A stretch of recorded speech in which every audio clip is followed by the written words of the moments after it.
네, KB금융주주의 유신익 수석 이코노미스트 모시고 경제인사이트 이어가겠습니다.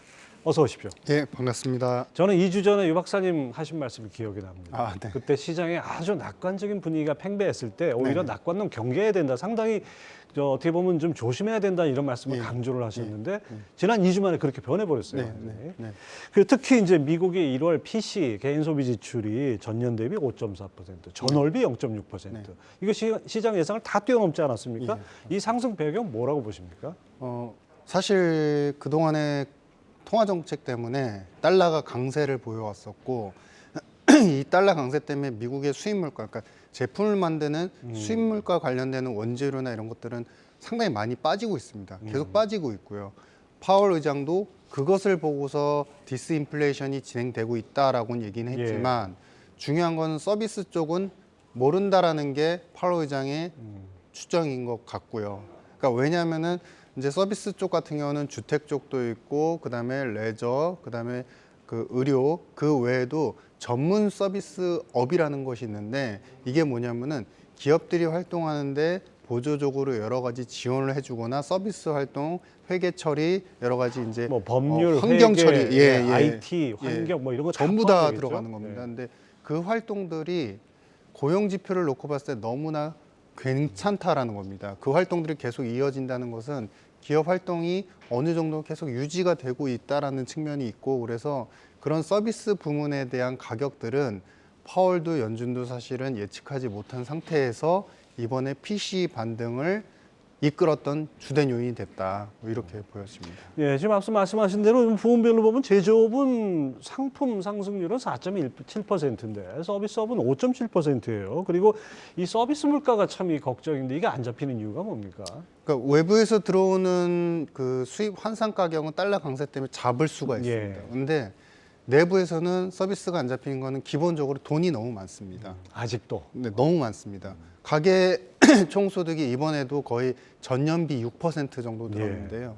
그러니까 이 늘어나는 것을 보면은 부문별로 미국의 가계 소득은 한 세 가지로 구분이 됩니다. 근로소득이 있고요. 그다음에 두 번째는 그 우리가 소위 얘기하는 자산소득이 있습니다. 총소득에서 15% 수준인데 결코 무시 못하는 수준이고, 그다음에 마지막 25% 정도가 그 사회 이전 지출, 개인에 대한 사회 이전 지출이라고 표현을 하는데 이게 뭐냐면은 정부가 보조해주는 사회복지 지출이나 의료 관련되는 메디케이드 지출 이런 것들이 있습니다. 근데 이런 부분들이 골고루 다 늘어나고 있고 설령 늘어나지 않고 근로소득이 정체되는 중저소득층 같은 경우에는 근로소득이 정체되더라도 오히려 대출을 통해서 소비를 또 하고 있다.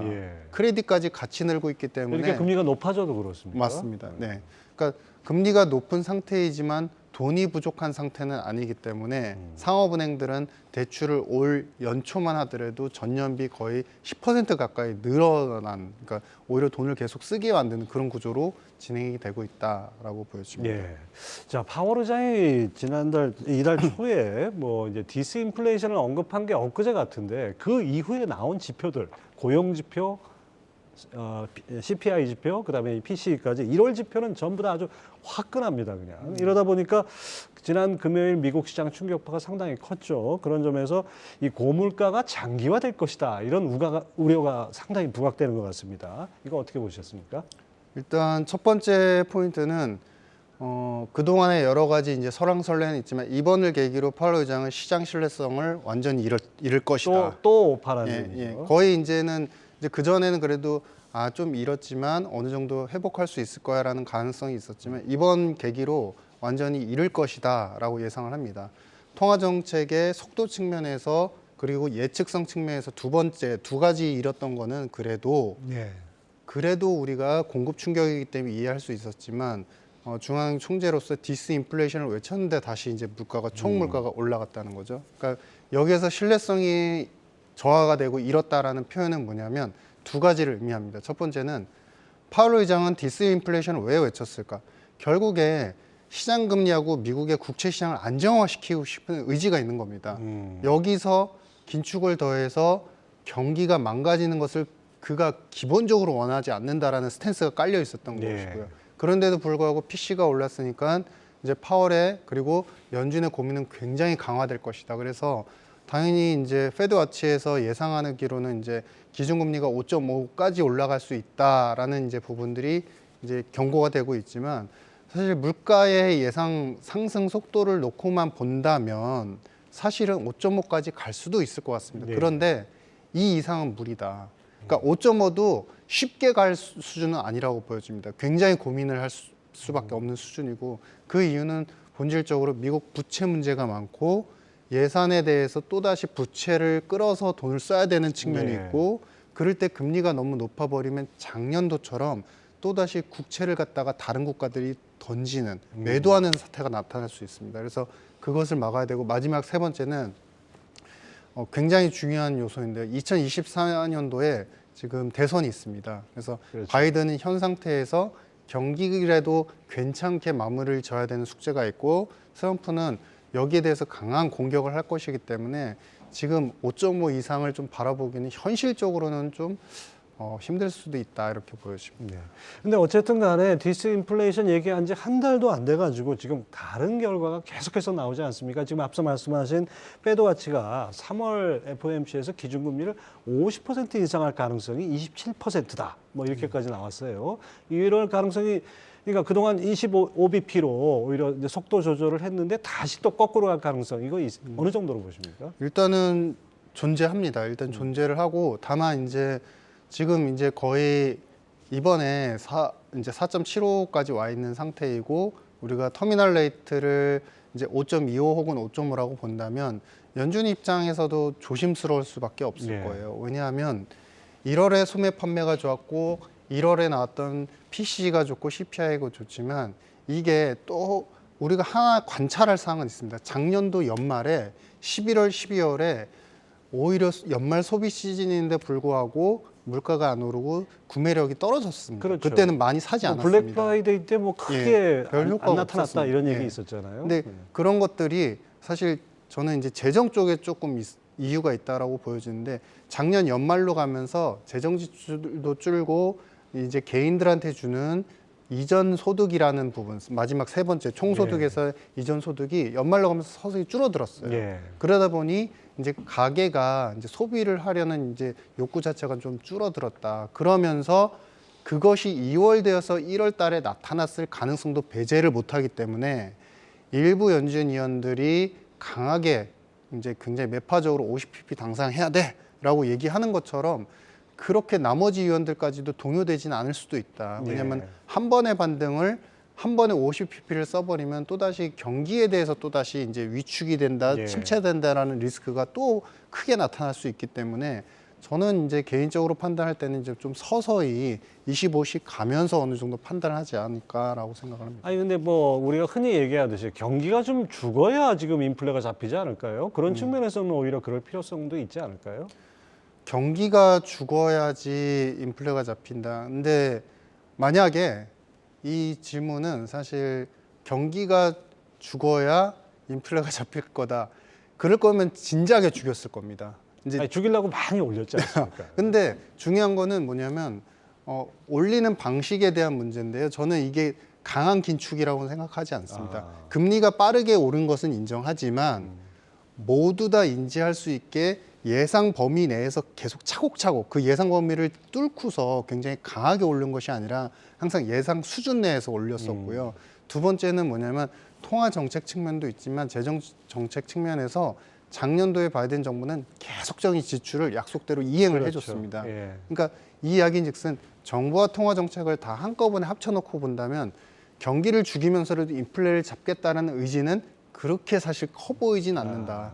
오히려 더 구체적으로 표현해 본다면은 어느 정도 금리만 올려놓고 좀 기다리면서 좀 소극적으로 이렇게 팔짱을 끼고 방관하는 그런 이제 행태가 오히려 더 많이 느껴졌다라고 판단합니다. 그러니까 뜨거운 물이 펄펄 끓는 뜨거운 물이 있으면은 이걸 식히기 위해서 얼음을 황창 집어넣어야 되는데 예, 그게 예, 아니고 맞습니다. 뜨거운 물을 따라 놓고 식기를 기다리는 식는 속도를 뭐, 갖다가 예. 지켜보는 정도인 것이죠. 그런 상황이다. 그게 더 확실히 유 박사님 좀 냉정하게 보시는 것 같습니다. 이 시장 분위기하고는 좀 다른 말씀을 많이 듣게 돼서 아주 인상적인데요.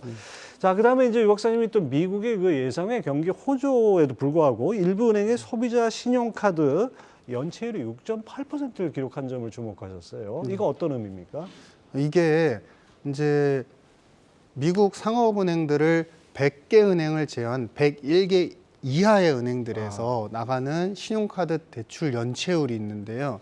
이 연체율이 미국 경제의 모든 것을 말해주진 않지만 중요한 거는 이 연체율이 6%대 이상을 넘어가는 수준에서는 항상 경기 침체 혹은 서프라임 위기 동반해서 나타났었습니다. 항상 그거는 역사적으로 2000년 이후에는 항상 동일했었고요. 근데 이 지표가 지금 6.8%까지 나왔습니다. 예. 저는 이 현상을 보고서 앞서도 말씀을 드렸지만 지금 소비가 좋은 데 있어서 전체적으로 놓고 봤을 때는 근로소득이 좋고 그다음에 자산소득이 좋고 세 번째는 사회 이전 지출, 그러니까 가계에 대한 이전 소득이 좋다라고 이제 이야기를 드렸는데 이 세 가지가 모든 국민들한테 미국 모든 국민들한테 해당은 안 되는 것으로 추정이 됩니다. 101개 이하의 은행이기 때문에 그런 이 은행을 이용하는 계층은 아마도 우리가 생각하기에 추측컨대 중저소득 계층일 그렇겠죠. 가능성이 있고 예. 그들은 반대로 근로소득이 많이 늘기보다는 실제로 근로소득은 정체가 되거나 조금 깎이고 있는데 오히려 그들의 입장에서는 대출을 받으면서까지 소비를 하고 있다. 왜냐하면 대출의 환경 자체가 좋기 때문에. 근데 이게 6.8%로 갔다는 것은 이미 소비가 폭발적으로 늘어나는 것 같지만 그 내부적인 요인을 뜯어놓고 보면 그럴 만한 여력이 없는데도 돈을 쓰는 사람들이 생기고 있다.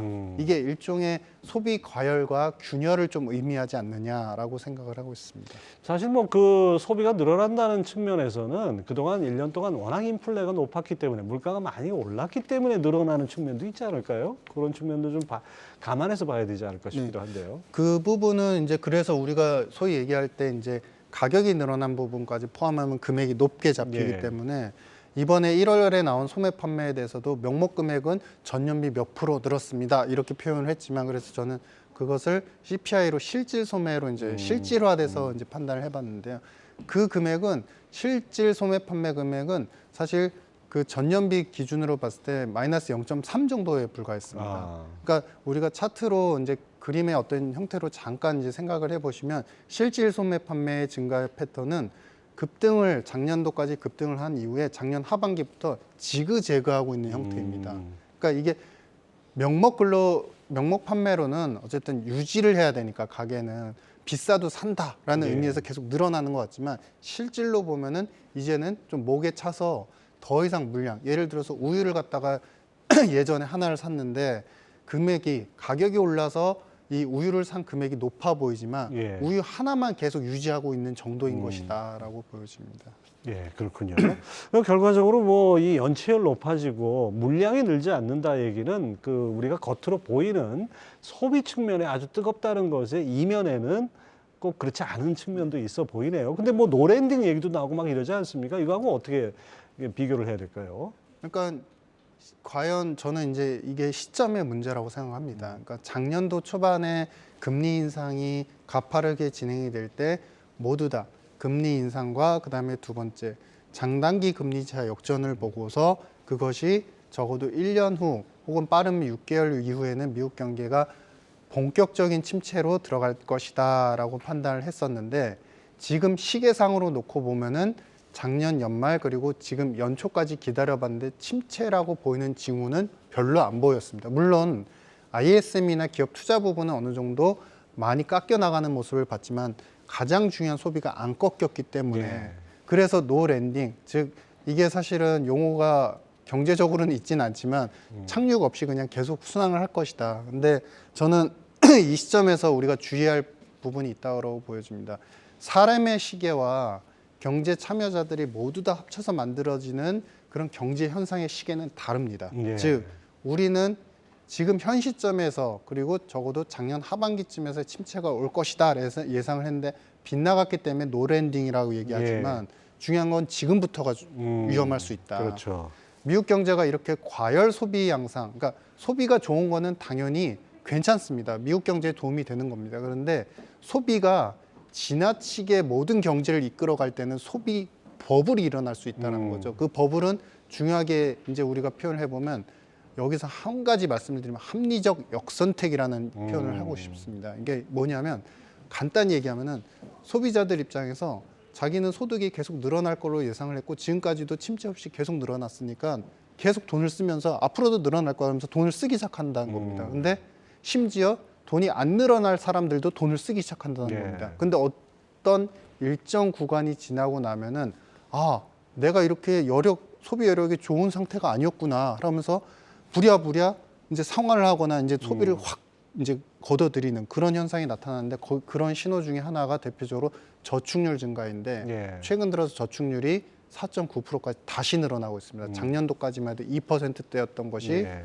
늘어나고 있다. 그래서 지금은 오히려 노랜딩 이슈에 우리가 빠져들기보다는 장기적인 측면에서 과열 신호가 오히려 나타나기 때문에 지금부터 오히려 더 조심해야 된다라고 보고 있습니다. 예, 그러니까 뭐 말씀 들어보니까 미국 소비자들도 이제 현타가 오른 게 아닌가, 현실 자각 타임이 오는 순간이 올 수도 있겠네요. 자, 이제 우리 경제 상황 얘기 안 할 수 없습니다. 이 끝으로 한은이 이번엔 금리를 동결했지만 그렇다고 해서 이게 피봇이라든지 뭐 무슨 금리 인상의 끝 이건 아닌 거라는 건 분명히 했어요. 예, 그런 측면에서 지금 유 박사님께서는 지금은 금리를 올릴 때가 아니다, 경기 악화가 자명하다 이렇게 강조를 해오셨는데 한은은 그걸 모를 리가 없지 않습니까? 정말 딜레마일 것 같아요. 사실 환율 때문에 사실 환율 자체가 이제 위험하니까 금리를 올려야 되고 이번에 어느 정도 부동산이라든지 자산소득 그리고 버블 있는 걸 꺼트려야 된다. 일부 맞는 부분도 있긴 하지만 저는 이제 중요한 게 재정 정책이 만약에 어느 정도 보조가 됐다면 금리를 올려도 된다고 생각을 합니다. 그런데 지금은 재정을 긴축, 오히려 준칙에 입각해가지고 어느 정도만 쓰겠다라고 예. 하면서 가는 정책이라고 한다면 전체적인 경제 패러다임으로 봤을 때는 금리를 올리면 안 된다. 특히 무역 적자가 존재를 하는 것이고 마지막 중요한 거는 우리나라의 자영업자 인구가 대략 550만입니다. 예. 이분들은 하루하루 금리에 의해서 굉장히 민감한 소득과 가계의 어떤 재정 영향을 엄청나게 많이 받습니다. 이분들이 준비가 안 된 상태에서 오히려 기업들은 대기업이나 큰 기업들은 금리를 여기서 또 한 번 올린다고 해도 현금 보유량이 워낙에 많기 때문에 예. 큰 영향을 안 받지만 그 여파가 오히려 더 어려운 분들을 힘들게 어려운 사람은 더 어려워지는. 그렇죠, 맞습니다. 그러면서 양극화와 함께 구조적인 침체를 우리가 유발할 수 있기 때문에 지금은 불가능할 것 같다, 오히려 안 좋을 것 같다라고 판단하고 있고 만약에 재정 쪽의 보완이나 무역 적자가 어느 정도라도 회복이 되면 그때 고려를 하는 게 나을 것 같다라고 생각을 하고 있습니다. 아, 이래저래 아무튼 딜레마에 자꾸 빠지는 듯한 그런 느낌이 많이 듭니다. 자, 지금까지 KB금융지주 유신익 박사 함께했습니다. 말씀 네, 감사합니다. 감사합니다.